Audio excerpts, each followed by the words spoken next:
नमस्कार, आप देख रहे हैं RNI न्यूज़। मैं गुफरान खान। देश में 5 राज्यों में चुनाव होने वाले हैं, उसमें एक उत्तराखंड भी है। एक तरीके से उत्तराखंड का माहौल सर्द है। उत्तराखंड में ज़्यादा ठंड होती है, पहाड़ी इलाका है, देवभूमि है, लेकिन उत्तराखंड की सियासत गरमाई हुई है। उत्तराखंड की सियासत का माहौल गर्म है। उत्तराखंड के अगर चुनाव की बात करें, वहाँ विधानसभा की बात करें, तो वहाँ पे उत्तराखंड में 70 विधानसभा सीटें हैं। और पिछली सरकार बीजेपी की, जैसे कि आप जानते हैं, बीजेपी की सरकार है। बीजेपी ने बहुमत से सरकार बनाई थी उत्तराखंड में।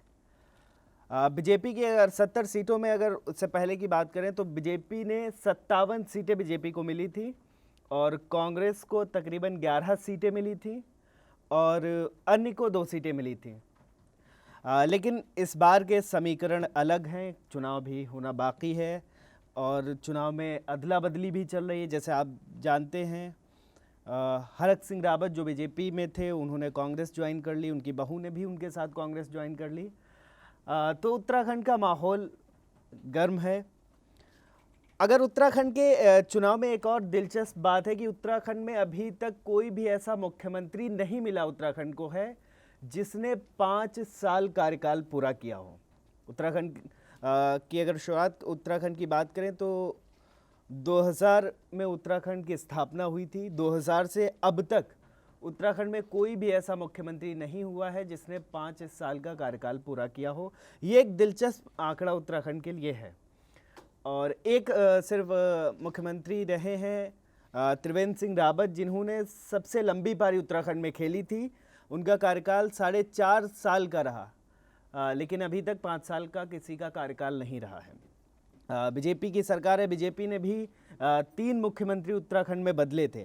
पहले त्रिवेंद्र सिंह रावत मुख्यमंत्री रहे, उसके बाद तीरथ सिंह रावत, फिर उसके बाद पुष्कर सिंह धामी को उन्होंने मुख्यमंत्री बनाया था। इस बार का जो चुनाव है उसमें कांग्रेस का चेहरा है हरीश रावत। हरीश रावत के चेहरे पर कांग्रेस चुनाव लड़ रही है, वहीं बीजेपी पुष्कर सिंह धामी के चेहरे पर चुनाव लड़ रही है। उत्तराखंड के बारे में एक और दिलचस्प चीज़ है कि उत्तराखंड में जातिगत समीकरण बहुत ज़्यादा है, क्योंकि अगर जाति के आधार पर वोट प्रतिशत की बात करें तो सवर्णों का वहाँ वोट 57% है और दूसरी सबसे बड़ी जाति वहाँ पे है राजपूत, जिनका 40% है। मुस्लिम 14% है और 2.34% सिख है। और तकरीबन दलित भी अच्छी खासी वहाँ पर उनकी आबादी है। दलितों की 38% आबादी है। लेकिन सबसे दिलचस्प बात यह है उत्तराखंड के लिए कि उत्तराखंड की राजनीति हमेशा ब्राह्मण और राजपूत के इर्द गिर्द घूमती रहती है, क्योंकि अभी तक जितने भी उत्तराखंड में मुख्यमंत्री हुए हैं या तो राजपूत हुए हैं या ब्राह्मण हुए हैं। अगर ब्राह्मण की बात करें तो नारायण दत्त तिवारी वो भी ब्राह्मण जाति से आते हैं। भूमन चंद खंडूगी वो भी ब्राह्मण ही जाति से आते हैं। डॉक्टर रमेश पोखरियाल निशंक वो भी ब्राह्मण जाति से आते हैं। इसी तरीके से विजय बहुगुणा भी ब्राह्मण जाति से आते हैं। और वहीं अगर राजपूत मुख्यमंत्री चेहरे की बात करें तो जो अब तक मुख्यमंत्री रहे हैं उसमें हरीश रावत हैं और उसमें भगत सिंह कोश्यारी हैं, तीरथ सिंह रावत हैं, त्रिवेंद्र सिंह रावत हैं, पुष्कर सिंह धामी हैं। ये जितने भी मुख्यमंत्री हैं राजपूत जाति से आते। तो कहीं ना कहीं उत्तराखंड की राजनीति में एक जातिगत समीकरण रहता है और इस चुनाव में जातिगत आधार पे एक तरीके से बीजेपी वही भुनाने की कोशिश भी कर रही, क्योंकि बीजेपी के अगर बात करें तो बीजेपी में जो इनके मुख्यमंत्री हैं वो राजपूत जाति से आते हैं, इनके जो अध्यक्ष हैं वो ब्राह्मण जाति से आते हैं, मदन कौशिक, और इनके सीएम है वो पुष्कर सिंह धामी। और उत्तराखंड में लगातार अदला बदली चालू है। इसी तरीके से कांग्रेस के एक बड़े नेता किशोर उपाध्याय को पार्टी ने निष्कासित कर दिया तकरीबन 6 साल के लिए।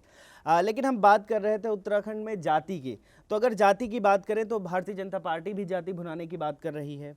और जिस तरीके से उन्होंने उम्मीदवार अपने उतारे हैं, अगर बीजेपी के उम्मीदवार की बात करें तो बीजेपी ने अब तक 59 उम्मीदवार उतारे हैं, जिसमें 22 ठाकुर हैं और 15 ब्राह्मण हैं, 5 महिलाएं, 3 बनिया हैं।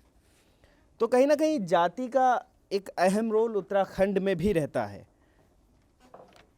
लेकिन अभी चुनाव होना बाकी है और समीकरण बनते बिगड़ते हैं। अब फिलहाल ये देखना बाकी है किसकी सरकार उत्तराखंड में बनती है। ये तो वहाँ की उत्तराखंड की जनता ही तय करेगी। आज के वीडियो में इतना ही। ऐसे ही तमाम जानकारी के लिए बने रहिए RNI न्यूज़ के साथ।